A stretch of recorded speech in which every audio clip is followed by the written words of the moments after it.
From one of Australia's former leading homicide detectives, this is I Catch Killers with Gary Jubelin. Almost every Aboriginal family has been affected by a death in custody. The justice system is set up to harm our people.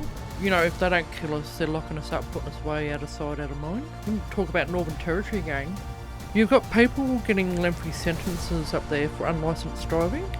Like, fuck me. Stop locking them up, Yeah. for one, and give them back to the families. These kids belong at home, Yeah. not in cages. I Catch Killers with Gary Jubelin. Welcome back to part 2 of my chat with Veronica Gorrie, an Indigenous woman who joined the police to make a difference but found she was fighting an organisation embedded with racism and discrimination. Veronica, welcome back. Thank you. Okay. I'm throwing my notes out on this one. What are we going to yarn about and where's this going to take us? So, I think prior to putting the headphones on or being recorded, we were talking about... What were we talking about? we were talking about cases that don't get the attention. Yeah, in the media. The lack of interest, that's right. Yeah. Yeah, so I think I brought it up earlier when blackfellas don't make good victims. Yes. To police because they're so used to locking us up. Yep. And so when we do report matters, on the off chance that we do report matters, and for example, a young Aboriginal woman in Western Australia walked into a police station and wanted to take a domestic violence order out on her partner. Yeah. Brave, very brave, because we don't turn to police for help. But she'd obviously been subjected to so much that she had to, like the last resort. And she died in custody. They locked her up and she ended up dying in custody. Yeah. Killed in custody. So when we have... You just look at the media, they play a big part in this as well. They don't report matters whereby Aboriginal people are the victims. Or you don't see in mainstream media about the Aboriginal deaths in custodies. Mm. You see it on NITV, SBS or the ABC where you're quite often preaching to the converted. But I know when I was in the cops and the lack of interest in if I was investigating a murder with an Indigenous person in it from the media because it doesn't sell papers or whatever. And I see it now when I'm in the media. It's hard to get people interested in stories, and I wonder what that's about. I often think, is it because, well, that's happened to an Indigenous person, it's not going to happen to us because we're white? Why do you think there's a lack of interest from the media in Indigenous matters like that? I just think they don't give a fuck about the traditional owners of the country that they're, this country, and the stolen lands that they're now living on. Yeah. They don't give a fuck about us. So, they're still, like with intergenerational trauma, they're still carrying the colonisers, we're settlers. We're carrying the attitude. You guys are carrying the trauma, we're carrying the attitude. Is that what you're saying? Yeah, it's like they don't care about us. Like our lives don't matter. Yeah. It's just one less blackfella to deal with in this country. Mm. Where's the outrage? Yeah. There's none. How can that be changed? I don't have all the answers. I think with the families, I can say, keep pressing like with the media. Mm. Keep their stories. Keep their lives. Their lives do matter. Yep. Your family members matter. Your grief matters, and that's the thing with Aboriginal families. Almost every Aboriginal family has been affected by a death in custody. Yeah. And we're having deaths in custodies all over this country. And as a community, we grieve for the families, and we may not have met them. Mm. We grieve, we cry with this family. And then what happens with that family, they bury their loved one. And then the coronial inquest begins. And then the family is subjected to visions of the very last moments their loved one was alive, the last breath their loved one took. Mm. And then never usually successful outcomes, which is what I mentioned before. Look, Aboriginal people, we never usually have happy endings. Yeah. And that's what I meant by that. And then whilst we go with that family, we're all hearing about it through our networks, which is like Koori Mal, NITV, not mainstream media. There'll be another death in custody. So it's like, as Aboriginal people, we're always grieving. And it's every day we're fighting the system. And the justice system is set up to harm our people, my people. You know, if they don't kill us, they're locking us up, putting us away, out of sight, out of mind. Yeah. You know, I'm going to talk about Northern Territory again. You've got people getting lengthy sentences up there for unlicensed driving. Like, fuck me, like... Yeah. You know, like if a non-Indigenous person commits what is deemed to be, you know, a serious crime, an indictable offence, whereby it's they've harmed a person, they're getting less. And like as a blackfellow, it's like we've been made examples of. Mm. It's like, don't drive unlicensed, you're going in, you know. I hear what you're saying. I understand what you're saying. If I play the devil's advocate here and say, well, you know, if you do the crime, you should do the time. Is it a crime though? Well, here's whose crime is it? So it's white man's crime. Okay, so then it's not our crime. Okay, so then you're breaking it down to that. Yeah. I know I've had conversations with people saying that when kids, young kids, and you talk Northern Territory, and they've been locked up from an early age, it's virtually their direction in life has been stamped by that. By that direction, in that they've got such a criminal history. By the time they're an adult, if they commit an offence, they're going inside. What hope do they have as an adult? You know, they carry that criminal history, white man's criminal history, into their adulthood. What chance of getting a job and housing and do they have? They have nothing. Do you see a better way of, if kids are going off track, a better way of dealing with, I talk here Indigenous kids, that's stop locking them up, for one, and give them back to the families. These kids belong at home, not in cages. Yeah. Yeah. There was another thing I wanted to talk about, but it's gone. No, let's ask the next question. It might come back. Yeah. Maybe I haven't got a question. Okay. Okay. No. Devil's advocate? No, I was saying that people might say, well, if they're committing crimes, isn't the answer to lock them up? And I'm saying that. So as an abolitionist, I'm moving away from the language. Okay. Of the justice system and the very white justice system, and so crimes, white crime. Okay, because you've got to remember, policing, the first police in this country were white convicts. Yeah. So it comes from a criminal aspect anyway. Yeah. Well, the white man's criminal aspect. Mm. Prior to colonisation, we had no police here. There was no need for police. Yeah.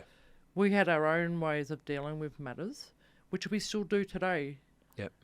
Give us an example of that, something that people will understand. Yep. So, for example, if there's conflict in the family or in the community, the first people we call is our family members. Yeah. And we sort it out that way, through communication, sitting down and having yarns, sorting it out. Yeah. We don't call cops because the likelihood of cops sorting it out is very minimal. But also, cops turn up after the harm is done anyway. What is the point of their presence? Yeah. It's already, like, the harm's been done. We've already sorted it out. I want to go back to when I was a police officer. I went to trigger warning, a suicide. Yeah. Aboriginal family. And the way we grieved, the neighbours called, I'd just come from the job, with the suicide. Yeah. And as we were leaving, another job come through the radio, and it was code 2, or any unit code 2, lights and sirens, quite urgent, to attend the same address, because there was an altercation or people being loud and the disturbances and all this stuff and fighting going on. And I had to get on the radio and say, stand down, because they're grieving. Yeah, so even when we grieving, it's perceived to be a crime, a white crime. because it's loud and But that's the way noise. we grieve. Yeah. That's the way we grieve. Okay. Yep. Little things like that. So Yeah, and like those things weren't taught in the academy. yeah. Another thing that wasn't taught in the academy when I was there was that which I know they're doing right now, is they're separating female identifying recruits from the male identifying recruits. Right. And they're telling the females what to expect when they're out there. You're going to be preyed upon by the males. As in the male cops. Yes. Yes. Yep. Yes. Did you experience that? Yes. Yes. In what form and how did you deal with it? So I went to a party. Yep. Expecting to have a good time, and I was sexually assaulted, Mm. and then stalked afterwards by that very same officer. Right. And in terms of the sexual assault, did you complain, or what was your... No. Yeah. I knew from being on the inside. Yeah. And being a black fella. Yeah. The complaint wouldn't have went anywhere. Did no one step in? Or no one... Yeah, my partner at the time dragged me away because I feared for my safety that night. Yeah. Yeah. I actually thought I was going to be gang raped, which is quite common. Yeah. Which people on the outside, I know you're kind of going, yeah. Oh no! I'm yeah, I'm group sex, yeah. gang raped. I'm sitting here and thinking. I'm bringing it all out. I got no filters. The whole thing on here on the podcast, I Catch Killers. We want to hear your side of things. Why I'm looking pensive there? I'm thinking, fuck. If I got a hint of that, I would knock the person out. If there was a cop doing that to a female police officer, like Yeah. I can't believe. I'm shocked that people didn't stand up or. Yeah, only one person stood up for me, and that was my partner at the time. And he was trying to convince me to put in a complaint. Yeah. But I was too scared. And that's another thing. When I say I was complicit, it means I did a lot of the stuff that other cops did. I caused harm. I arrested people. I had the highest arrest rate in the district. Yeah. And I had to do that. I had to work 10 times harder than the white males that were in my squad. What was driving you to do that? I had to prove to them that I was just as good, if not better than them. I earned my spot in this squad. Yeah. Yeah, ashamedly. I regret it now. Like, if I could go back to Queensland and apologise to every person I've ever arrested, yeah, or every person that was loaded up because they gave me attitude. Yeah. Cops load up. And we're talking here. Oh, sorry. Here we go. Police talk. Sorry. Trying to move away from it, but I keep coming back to it. So loading up, if you're deemed to be a smart ass and someone like blackfellas who would know our rights, when cops pull you over as a blackfella, when they say, oh, we just pulled you over to do a random breath test, random, it's not random. We know why we're getting pulled over. It's because we're black and we're different to them. But, what were we talking about just before? You were talking about loading someone up, and we're trying. Yeah, so if we're deemed as young kids, Aboriginal people, we've been, due to our Aboriginal legal services, they give out, little cards. These are your rights. Know your rights. Yeah. So even as a 10-year-old kid, I knew my rights. If pulled over or intercepted or stopped by police. Yeah. So we know our rights. We know how much information you're required to give to police and no more. Yeah. Well, you're deemed to be a smart ass, and even as an adult or a child, they'll load you up, obstruct police, public nuisance. Okay, so they load you up with charges, yeah, and enter you into, and therefore you're entered into the justice system, which is also racist. Yeah.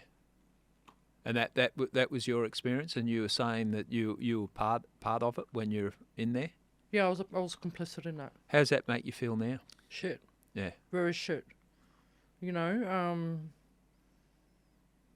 very shit. And I'll just leave it at that. But so you're talking about like a pretty horrible culture in the police, and Yeah. I can sit here and say I'm a policeman too, and I know there was good parts and bad parts about the culture of policing. what's the good parts? What good parts did you have?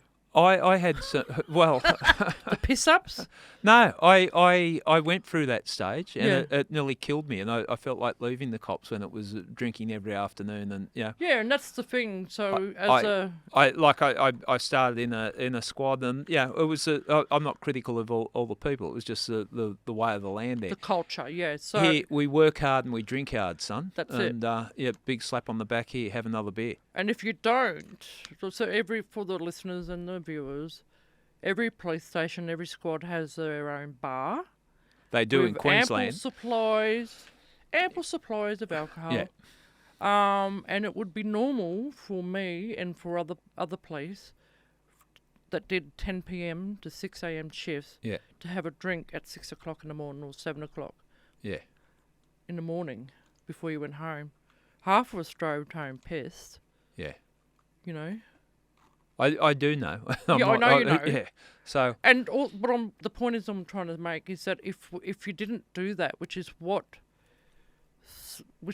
part of the reason why I was forced that I left Queensland Yeah. Police. The further north you go up, Queensland, by the way, is the more racist it gets. yeah. They've never worked with an Aboriginal police officer before. Yep. And they were like, what the fuck? Yeah. And if you're not involved in the social bars Yeah. and the piss ups at the end of the shifts, then you're ostracised. I had a family to go home to. Yeah. Yeah. And I didn't want to do that anymore.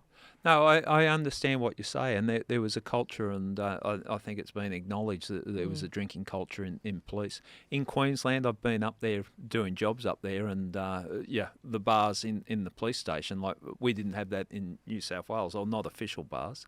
It'd be cartons under the table. Not these days. I've got to say, not. Well, I've been out for 4 or 5 years, but not like it used to be. Like you could sit round in the detective's office and bring in a carton of beer and sit there and happily have a drink at the end of the day. That's certainly not what I experienced prior to leaving the cops.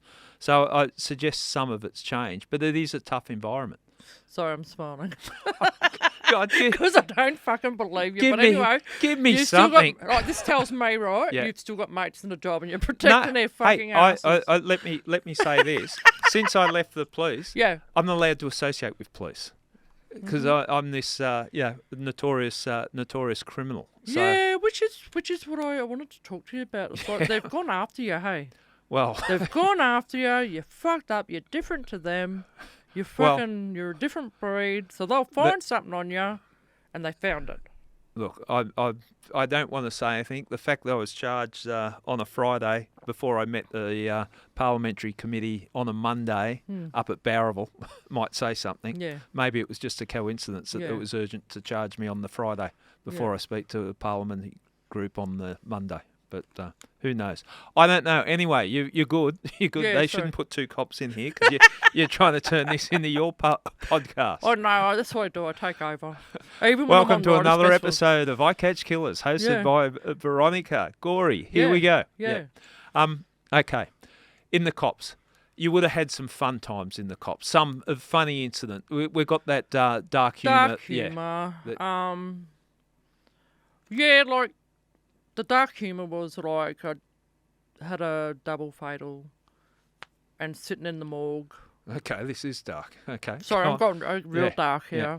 And like I'm busting a door peg Yeah. and I'm working with a first year Connie. Yeah. And so like as an Aboriginal person I believe in ghosts, Yeah. mirachas I call them, we Yeah. call them in my language. And so I've made him stand at the door with my door open while I'm paying. Yeah. Another time the same first year Connie went to the hospital, someone had passed away. Yeah. And she had a catheter on. Yeah. Yeah. And I've walked over and it's come undone. Yeah. And the hose was just like a sprinkler, like just going around. Ugh. It was just like piss flying around. And so I was absolutely saturated in someone's piss. That's a nice day at work, isn't Yeah. it? Yeah. Okay. Yep. What are you most proud of in the cops? Like you That I did do. left. God, you're a hard one. I left. But there would have been something good. Well, you've already told us stuff. There's stuff where you've gone to the community and they could identify with you, and you could get Uncle Harry down off the roof and stuff like that. So you must have felt like you made some difference. You stayed there for 10 years. You're either very stupid or you were getting something from the job. I don't know. The time went really quick, and I think you'll know this. Yeah, when you're in the true. job, time goes really quick. Yeah. And before you know, it's 10 years, 20 years. Yeah. I had a lot of, good times with my partner. Yep. Who was also Aboriginal as well. Okay. So if you can imagine two black fellows with deadly sense of humours. Yeah. We just laughed our way through the shifts, and it made the shifts go quicker. Yeah. Yeah, so I did have a few good times and good laughs. Yeah. But after leaving him and then sounds like I was in a relationship with him, but it felt like it, right? Yeah. You can tell us. My little brother. Okay. No, I wasn't in a Okay. relationship. He was happily married. Yeah. Okay. And I used to go out socially with him, and his wife would pick us up. Yeah. If not his wife, it was the blue light taxi. Yeah. Okay. All right. We've spoken about that. I don't think people are going to get shocked of that, especially in a country town or need a lift home. Yeah. Yeah. Yeah, so I did have a few good times, but the bad times outweighed the good times. And yeah. So you started fresh-faced, going to make a difference. You've 10 years. When you walked out, did you feel like you made any difference? Was there anything that made it worthwhile? No. Okay. My presence in the police did not make any impact. Yeah. To my community, to anyone really. Okay. I don't think anyone learnt anything from me. Yeah. In fact, I was told by someone in tactical crime that he hated Aboriginal people and he hated women. That's a good start. Women shouldn't be in jobs, so hence we didn't really have a good friendship to be Where'd best mates. Where'd you take the conversation from there? I just told him to fuck off. Like, Yeah. who cares? I hate you too.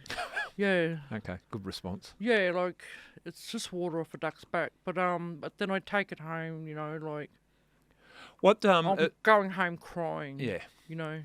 What about we talk the justice system, that you don't even like the term the justice system, but I talk courts and how confronting it is for an Aboriginal person to be put before the courts, because I've seen it in various forms. It's something that's courts intimidating for anyone. For Aboriginal people, the way they look at courts, what's the feeling there? You would have seen that it's terrifying. Yeah. Especially, like, I think I wrote in Black and Blue that, these young ones that were running away and fleeing, and, me and other police were in foot pursuits with them and vehicle pursuits with them. Like, I would do the same as well. Yeah. Because the safety's compromised. If you're looking at a hefty sentence, if you're on parole already, you're on bail, and you're fucked up. Yeah. And if you get caught again, you'll be inside, you won't get any bail. Yeah. And you're going to be sentenced. And as a young person or an adult, to be separated by your family, especially for Aboriginal people, like in cultural law, banishment is the highest. So we have our own blackfellow justice system. Yeah. We don't talk about it too much. We don't want to, really. It's got nothing to do with anyone. Like, it's just we have our own systems in place. And banishment is the worst form of punishment or retribution. And so when the white justice system banishes our family member from us into their custody, it's like, it's not your place to do that. Like, we do that. And the alleged crime, the white crime that they were alleged to have committed, is not a crime for us. It's not a jailable sentence for us. It's not a banishment for us. Well, it makes it very complex. Where what you're saying there, that this is a group of people living together, all colours, all races, all backgrounds, but the justice system doesn't work for you guys, and it's a different way of looking at it. Yeah. Yeah. Yeah, it's not good for us. How do you think we could manage? Well, I think here's the thing. I go, and I've said it a few times, but like us blackfellas, we don't need police and the justice system. Let us do our own thing. Yeah. You fellas, you obviously want the police and the justice system. You can have it. Yeah. Fucking knock yourselves out. Leave my people alone. Yeah. Stop surveilling them. When they get out of jail, and they're on parole and they've got a report, we get, as police officers, they get notified. Yep. And they're waiting for that person to fuck up. Just waiting. And then they do. Or, apparently they do. And they're back in again. Yeah, easy. It's like, what chances do they have to, and also, prison's not a place for rehabilitation. Yeah. Yeah. Not in the traditional sense the way prisons are. That's why we've got such a high recidivism rate. That's I right. think. Yeah, and that's yeah. I personally think that the big difference that can be made when they're still kids, and if we can keep kids out of jail and divert them somewhere, that is potentially a better fix, because you would see it. People become institutionalised. That if they're spent time locked up. The first one's a shock, second one, okay, well, and third, and then, it's not that bad, I get fed. And, I'm getting 3 meals a day, I don't have to pay rent, free electricity. Yeah. And like just on, and I think it was when you were in the police, you were doing it tough financially. You weren't in a relationship, single mum, you weren't getting overtime shifts and different things. And there was one, and it was a sweet moment, a nice gesture, where you didn't have food for your kids at Christmas time, and you had enough for a meal of mincemeat or whatever it was for dinner, and couldn't even make a Christmas lunch, and someone from the police asked you to come over and spend Christmas with them. Talk us through that. Well, she was Māori, for one, so she was minority as well. Yep. And she invited myself and my kids to come down to her place for Christmas. Yeah. And so I did. I took my kids there, and they had the best day. Yeah. And the thing is, when I was in policing, I didn't have too many police mates. Yeah. So I had no friends. Yeah. So I talk about my partner that I worked with for many years. He wasn't a mate. Yeah. He never had me and my kids at his place. He came to mine a few times. Yeah. Prior to us going out on the piss. No one invited me and my kids to barbecues or stuff like that. You know what I mean? Like, I had no friends. But I understand what you're saying, but it saddened me that you're working as a police officer and you can't afford to feed the kids. Yeah, and they never had any Christmas presents that year either. Yeah. Now, there was one boss that did the right thing by you when he found. Who? It's not up to me to tell you which one. Refresh my memory. Who was it? Wasn't there one that didn't realise how much you were struggling financially and then got you he was an inspector. Okay. Yeah. So I knew I'd find someone that was a good person. Yeah. Oh, come on. He was nice. And I did firearms training with Oh, that's right. Yeah. Yeah, firearms training. And I was standing beside him. He just asked me how I was going, and not one to shy away. I just loose lips here again. Told him my sad story. Yeah. And then he said, "Oh, I'll fix that up." Yeah. And he got me moved out of generals and put me in a specialised area, where I was back on OSA. That's an extra allowance at OSA. Yeah. And hours that I could manage with the children. Yeah. So I don't know if he ever realised, but he was really good. Yeah. And then that unit became very toxic as well. Right. There was a few openly racist people, and then we were going through. I was in that station, when they had the Palm Island riots. Okay, well that was... Yeah, so the racism was quite evident, and they were quite vocal about it, actually. Yeah. It's very scary to be an Aboriginal police at that time. How angry that... Because there was the tall man charged with murder. But again, it's something that a lot of police, it sort of drew... They were angry that the police officer got charged. Yeah, and also with Zachary Rolfe as well, The Northern Territory. Same thing. I just want to bring up too, sorry. Yeah. You're right. We're talking about Aboriginal kids, so I go from one thing to the other. Yeah. And I've got a fidget in my hand. Yeah. This is my life. Okay. as a cop, you said, what did Yep. I get out of it? Yeah. I learned how to commit white crime, and get away with it.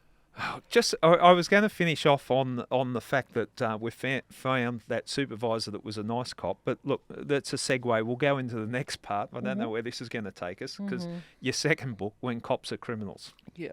Good title. In this book, you edited a number of short stories about people's experience with corruption, brutality, racism, and dealing with the police. Now, this is a blurb on the book. I'll just read it out. Yeah. A powerful indictment of the criminal behaviour of police officers, and a call for institutional reform, edited by multi-award winning author of Black and Blue. That's you. Oh, yeah. Yeah, you knew that. Yeah. Giddy up. All right, move along. When Cops Are Criminals examines the widespread problem of police brutality and corruption from the perspectives of those who understand it in depth. Pulling together the accounts of survivors, campaigners and academics, it explores different forms of criminal behaviour by police, the factors that contribute to it, the impact it has on victims, and the challenges of holding perpetrators accountable. Okay, so that's another heavy book that you've written. Yeah. I won't go into it, but I've read it, and Yep. it's a series of examples of people's own experiences, their stories of different people that have experienced, whether it's brutality, racism, or corruption in dealing with the police. Is there some stories you can talk from the book, or things that you think is of interest? Yeah, so firstly I want to applaud the contributors who Yep. have shared their experiences, and want the listeners to know that I have a lot of pseudonyms. There are a lot of pseudonyms there. And some events have happened. There's one example, and this person's still terrified to come out and be publicly name themselves. Yeah. Due to, like, they were forced to perjure, commit perjury in court. Yeah. By detectives. Right. And their life was in danger as a result due to the threats made. So that resonated with me. That was a witness to an assault, or Yes, and that person put a complaint in against those detectives. Yeah. Yeah. And they I'll put it in layman's terms, bounced the witness not to didn't say anything, that type of thing. Yeah. And so this person's lived with that, and and they've always been an honest person, and they don't lie, they're very honest, but they were forced to. Yeah. And that's the power that police have, that they can do that to somebody. Another chapter that resonated with me was Kate Bassinas, the last chapter, a white former copper. Yeah. And why that resonated with me was because pretty much of what Kate was writing about is what I wrote in Black and Blue. Yeah. So it validated what I wrote about in Black and Blue. And so when as a black woman, when a black person shares their experiences, it's, we read it, okay, that's to be expected. But when a white person says the same thing and says that happened, people take notice. Yeah. And that's why, again, blackfellas aren't good victims. Yeah. Because people aren't listening. They don't care. Our lives don't matter. Yeah. Yeah. Black lives don't matter. Yeah. Sorry. And it should. I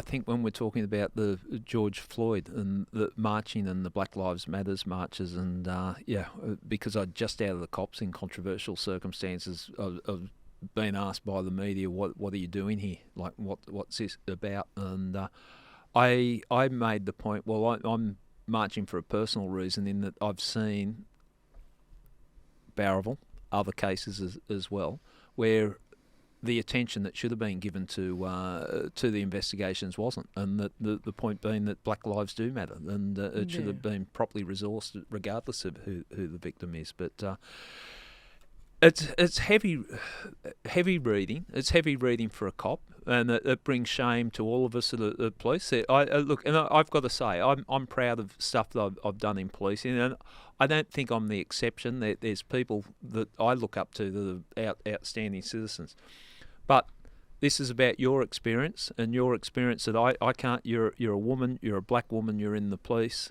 and the experiences. How do you think we can change the culture to make it a better place? Like if, say, one of your children wanted to join the police, and I'm suggesting that mum wouldn't let them, but No. or they'd want to. But if someone did, someone decided what do you think? How do you think the organisation could change their culture? Is it capable of changing its culture? No, it can't be changed. It's so deeply entrenched. Yep. It's systemic. They teach you to be racist. They teach you to pull over Pacific Islander people because they're known to not have any driver's license. They teach you to pull over and strip search the Vietnamese people because they're known to be drug dealers. That's what they teach you. Yeah. You know what I mean? So it's like, it's never going to end. Can individuals make a difference, Buck? Can individuals just... Yeah, so as a community, instead of calling police, there are actually right now there are communities that are experimenting with this. Yeah. Whereby they don't call police, and they're sorting out the issues, sitting down and working out, you know, and talking about it. You know, and I know I don't have all the answers. Because I just challenge you with that. You've been a police officer long enough to know sometimes you just can't sort it out. Sometimes people have got to be taken out of play for whatever reason. Yeah, there's some things that can't be, you know, there's, you know, crimes against children. And Yeah, I know where you're going with that. And crimes against a person, serious crime. Yeah. I just think there's other ways to deal with it. I don't think jail's a way. Mm. I want to, like, a lot of people that are incarcerated right now have, like, they're suffering from mental health issues. Yeah. And former addictions. And probably as a result of their mental health issue. Yep. That is not getting properly treated prior to being imprisoned. Yeah. And whilst they're being incarcerated. Mm. So you go, like, again, prison is not a place for rehabilitation. There's other ways to deal with it. Yeah, I just don't have all the answers right now, but I'm work on it. Yeah. That'll be the next book. Okay. Yeah. What inspired this book? What your success of your first book and multi-award winning author? Yeah. Yes. So can you stop fucking saying that? No, please? that's what I'm going to call you from now on. Yeah. Oh God. Yeah. You're just going to have to wear it. Take the shame. Multi-award winning author. Like Okay. course, we don't like big noting. Yeah, I know. That's why I'm It's like a embarrassing shame you. factor. Yeah. What prompted me to write this? So I used to follow this account holder on Twitter prior to becoming X. Yeah. DB Police Survivor, and like, they were really brutally honest with their stuff that they were tweeting, and some of the stuff was triggering. And then I'd unfollow, then follow, and it would become a pattern behaviour. And then I reached out to them, I slid into their DMs, and I didn't know. I just said, "Would you want to meet up? I would love to have a yarn with you." Yep. And obviously introducing myself, and they'll follow me as well. And so that person met up with me, and they're one of the contributors in the anthology as well. And I just let them, we met at a safe place that was safe for them. And they're a former wife of a copper, Right. a police officer, who had over 75 charges against him. Yeah.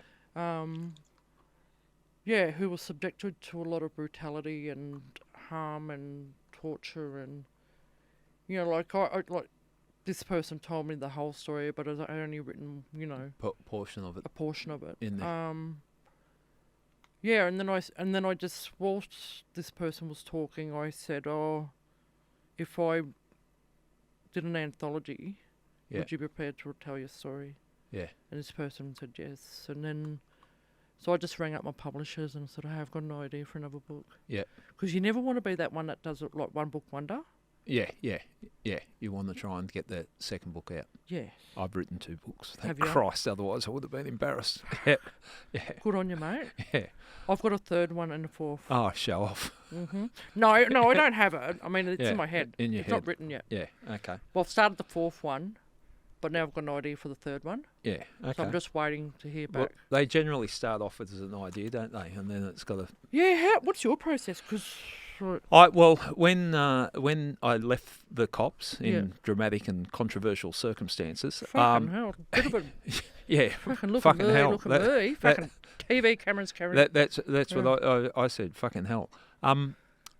I thought I wanted to set the record straight because there was a lot of narrative being said and a lot of things that were being said that weren't true. So that inspired the first book, and once I started, it was cathartic for me too. Yeah. I felt after that it was pretty heavy going for me. This was a job I loved, I was passionate about, and it was taken away overnight. So what am I going to do? The book was good for me. It went well, and on the back of that, I did the book with a person that I've worked closely with. He used to be a crime reporter, Dan Box, so it worked well together.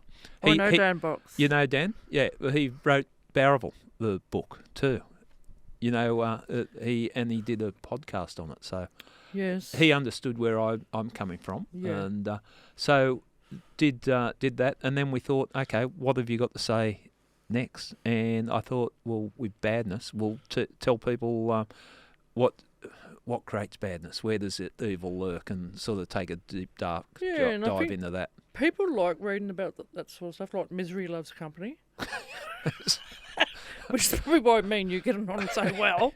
Am I company and your misery, or vice versa? Vice fucking versa, mate. I'm very happy. Okay. No, I'm not. Anxieties. Yeah. People love reading shit about that. Well, and it takes them away from their dramas or what's happening in their lives. Well, I suppose, I'm doing this, true crime podcast, and what's that about? People are fascinated by crime, and I get asked that time and time again, what is it about? I think people don't get to see the side of the world that cops see, and that side of the world, and so I think they're interested in it, and that's why I think there's an obsession with it. So yeah. But I like storytelling. You say you people like storytelling. I like storytelling, and I see having a podcast like this is almost like telling a story or allowing people to tell stories. But also for the listeners again, yeah, that you and I are both, we know what we can and can't say. Yeah. Yeah, we know how to cover our asses. You know, and you know what I mean, like, because we've worked on that side. Well, I don't know about you, but I don't want to go to court again. If I never set foot in another court for the rest of my life, I'd be happy, because I hated court. It was a necessary evil when I was in the cops, and as a homicide detective, I spent a hell of a lot of time in the court, and then as a defendant, I spent a hell of a lot of time in the court. And if I never see another court again, I'll be a happy man. Yeah. Somehow, I don't think that's gonna work. I suspect I will be in court again at some stage, but it's an intimidating environment. Yeah. I'm hoping by having you on the podcast and talking and just having a yarn like we have, people get an understanding of the issues, because you've brought up some things, and I think I know my stuff around the world that you live in, but it's a different perspective if you'll walk those footsteps. Yeah. And I can only imagine how hard it was. I can't imagine going in the cops, being discriminated because of your race, because of your sex, and a cultural discrimination, whether people want to own it or not, there would be. Why have we got a woman in the cops, an Aboriginal woman? Like, it would have been hard for you. The fact that you used to turn up for work an hour before your shift started because you wanted to show people, look, I'm here, I'm worthwhile, that made me sad. Well, no, that was a form of like a strategy to get me there, because I had so much anxiety. Yeah. So, and I still do that to this day. Like this morning when I flew, I was 3 hours before the flight. Yeah.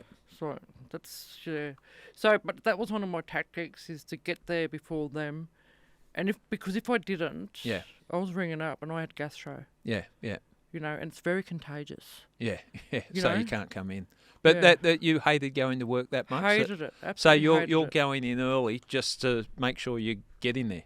Yeah, and Yeah. once I was there, I was somewhat Yeah. okay. But You were injured a few times in the cops as Yeah, well. yep. What was the story there? What happened there? oh, chasing people and Yeah. doing my knee out and what other T- injuries are you talking about? Tell us about the chase. People love chase stories. No, I don't want to talk about the chase. Did you catch them? Yes, actually, But you Yes. injured your knee. I injured my knee. Diving tackle or just grab him round the collar? No, he was hiding in a bin. Sorry, and the doggies come out and got him. Yeah. Okay. And that's the thing, like, if anything, like, prior to joining the police, I'd done a lot of stupid things, and Yeah. I was in foot chases with police, being chased by coppers. Yeah. So when I was a cop, I was going, like, where would I hide? Yeah.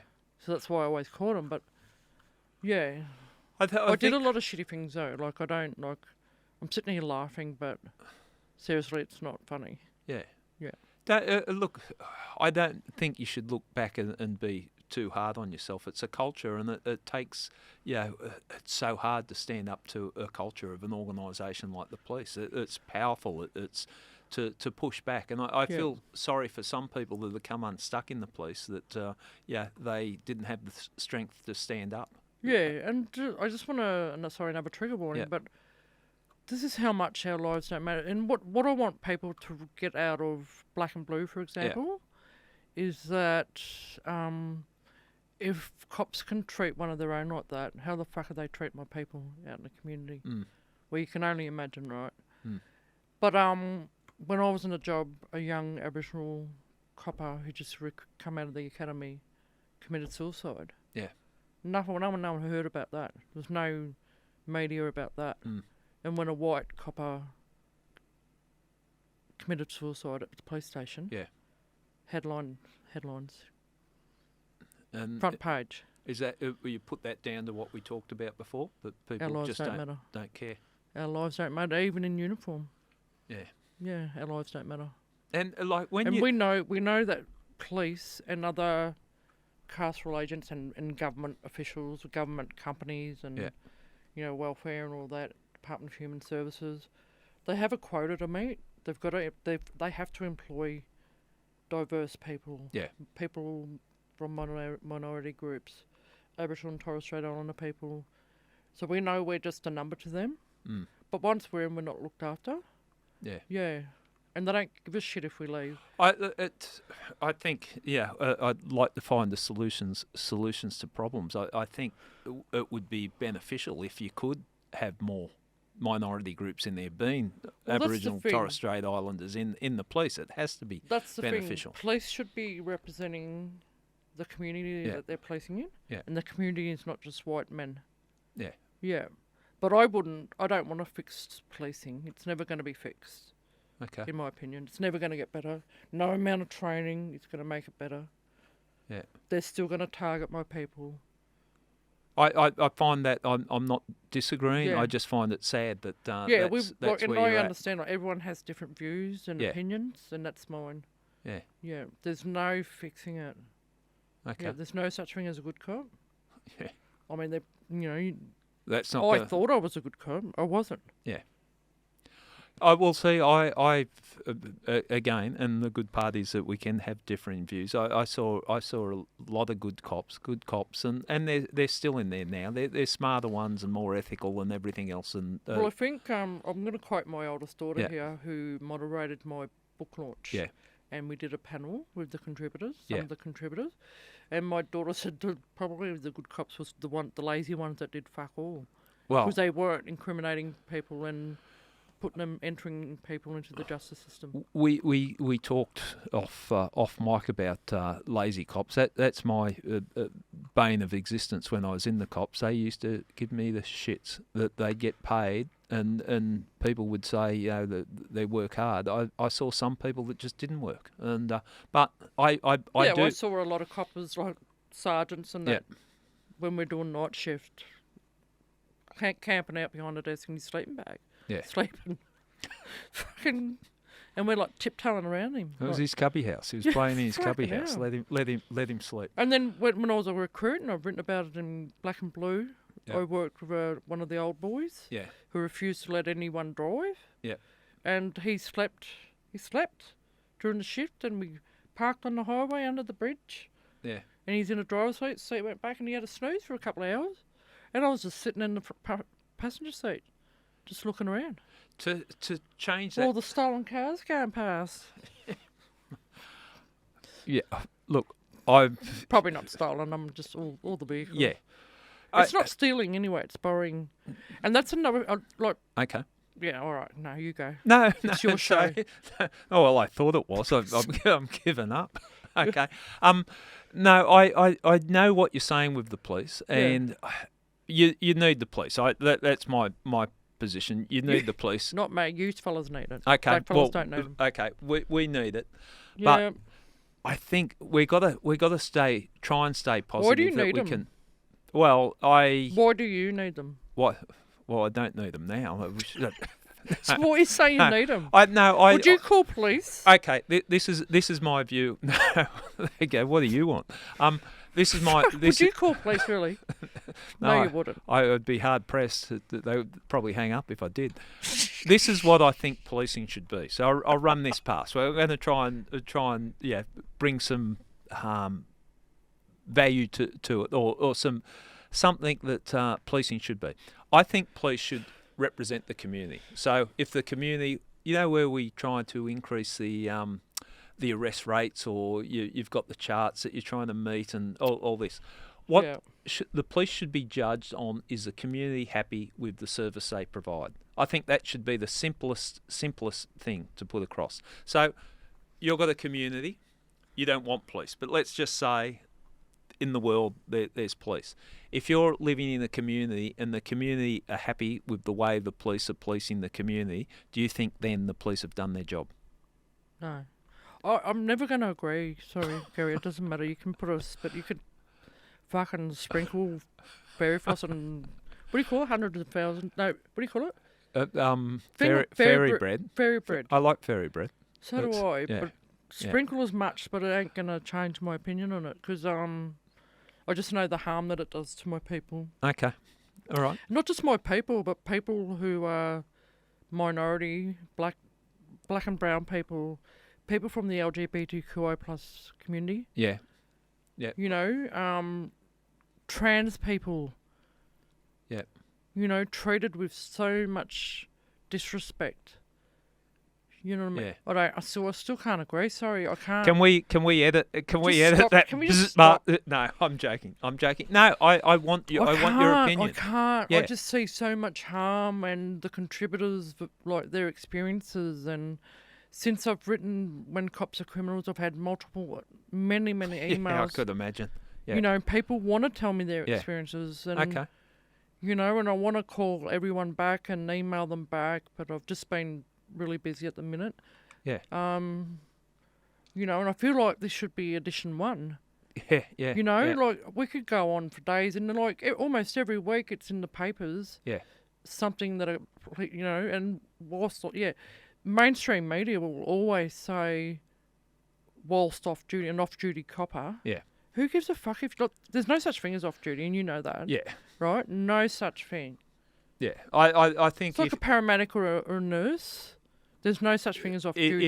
If you've given the power of being a police officer, you've got to conduct yourself in the way, whether you're on duty, off duty, it doesn't matter. You're and also they train you to treat people like it's your family member, how you would expect your family members to be treated. Are they killing their family members? Mm. Sad. All right. Well, I'm not going to break you. I've tried.